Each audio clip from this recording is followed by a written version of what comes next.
For those who were at work, for the inhabitants of quiet and prosperous Pripyat, earthly hell began at 1 hour 24 minutes on April 26. At the first moment, the operator of the plant and unnamed author of one of the most terrible anti-human crimes of the 20th century died. In the abyss of the disappeared main hall of the 4th power unit also disappeared people, workers of that shift. Those minutes and hours were also the last in the lives of many members of the fire brigades. The well-coordinated actions of those brave people in special firefighting uniforms stopped the fire inside the turbine hall. It is unbelievable, the level of penetrating radiation was absolutely lethal, 1500 X-rays. The fire on the roof around the exploded reactor was extinguished only on May 6. During those terrible days and later, mobilized military personnel extinguished and removed broken fragments of nuclear fuel tubes, graphite, etc. from the roof of Unit 4. The largest accident in the history of nuclear power in the USSR took place on the night of Saturday, April 26, 1986, when the 4th unit of the Chernobyl nuclear power plant exploded. Impressive amounts of isotopes of iodine-131, cesium-137, strontium-90, and transuranic elements were released into the atmosphere. One plant employee died on the spot, 30 more over the next 3 months from the effects of the explosion and radiation sickness. The number of those who died from the consequences of radioactive contamination is counted in thousands. Their number is still being counted. There is no unanimous opinion or comprehensive answer to what was the main cause of the tragedy. However, the whole picture of what happened is clear. Several circumstances came together, a confluence of factors and errors made by nuclear plant operators and the designers of the Chernobyl RBMK-1000 reactor. In one of my previous videos, I told you several stories from the radioactive zone. In this one, I will continue to acquaint you with them. They are real and are told by people who were there. 3 heroes saved the world. A few days after the explosion, it was discovered that the core of the destroyed reactor was still melting and slowly burning through the concrete slab. And beneath it is a huge reservoir of water.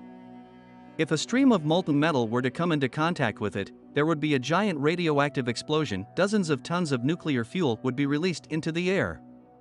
The consequences are hard to imagine, but experts believe that much of Europe would have been contaminated.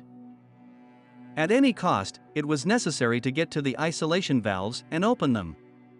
3 divers volunteered: Alexei Ananenko, Valery Bespalov, and Boris Baranov. They knew that it would most likely cost them their lives, but they went to the reactor anyway, knee-deep in radioactive water, and drained the pool. All they asked before they went to their deaths was to take care of their families after their deaths.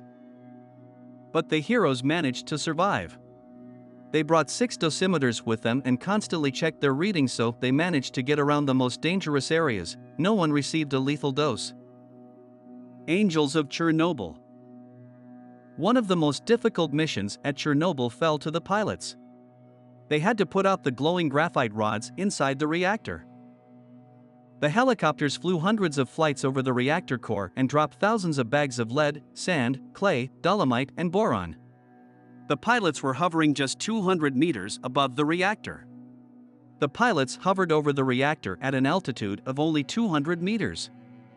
Neither the helicopters nor the people inside had proper protection and devices for dropping cargo. We defended ourselves as best we could. We lined the floor in the cabin with lead, wrapped the seats with it. Many pilots vomited after 2 or 3 sorties, had a bad cough and a taste of rusty iron in their mouths. A witness said, many had an unhealthy tan on the skin, which was the first sign of radiation sickness. I can say one thing about myself: I felt nothing, just very tired. I wanted to sleep all the time. From the words of an eyewitness, I keep emphasizing that it was not an order. But it is hard to call it a voluntary decision either. In Chernihiv, they lined us up and told us that there was an accident at the Chernobyl nuclear power plant, that the wind was coming to Kiev, and there were old people and children there. And they offered those who did not want to participate in the rescue operation to step out of the ranks. For combat officers, this is a forbidden technique. Of course, nobody came out. The pilots who extinguished the reactor were nicknamed the Angels of Chernobyl. They managed to suppress the main source of radioactive contamination. After the fire in the reactor was put out, it was already possible to start work on the ground. The cemetery of radioactive equipment.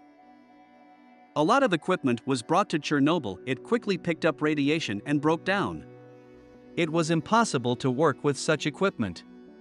The abandoned machines were collected in special pits. Some samples were glowing at an extreme level, such as the German radio-controlled crane that was used to collect filter blotters from the reactor. And the very helicopters that hovered over the emergency reactor, absorbing deadly doses of radiation.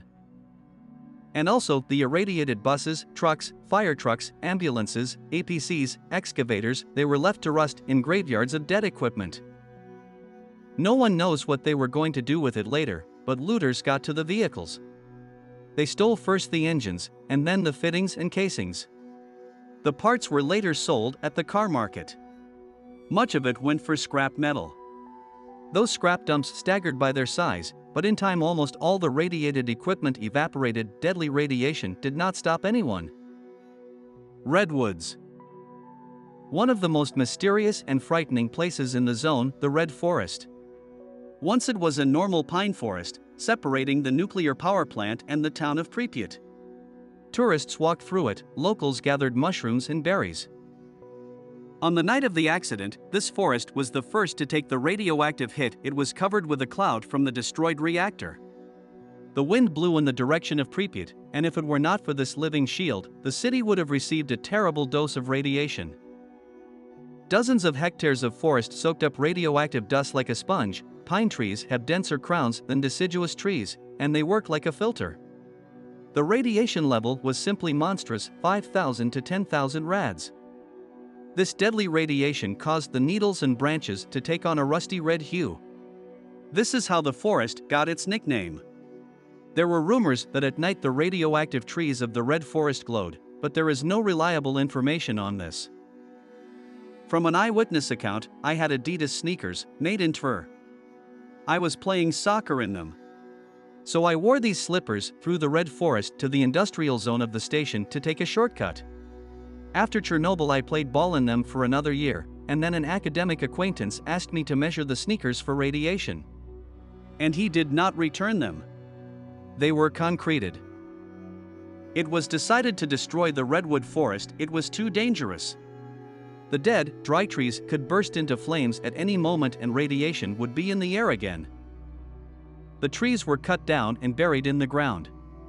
Later, new pines were planted in this place, but not all of them took root. The level of radiation is still too high.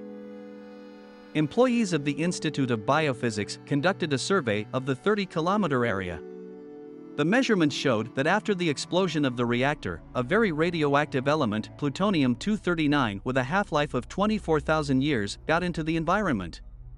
It is impossible to collect all the plutonium, so it is clear that the area will remain uninhabited for a long time.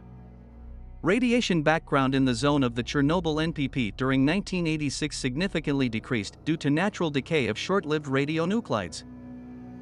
The impact of radiation on the animal world was significant, but nevertheless the number of wild animals did not decrease. On the contrary, it increased.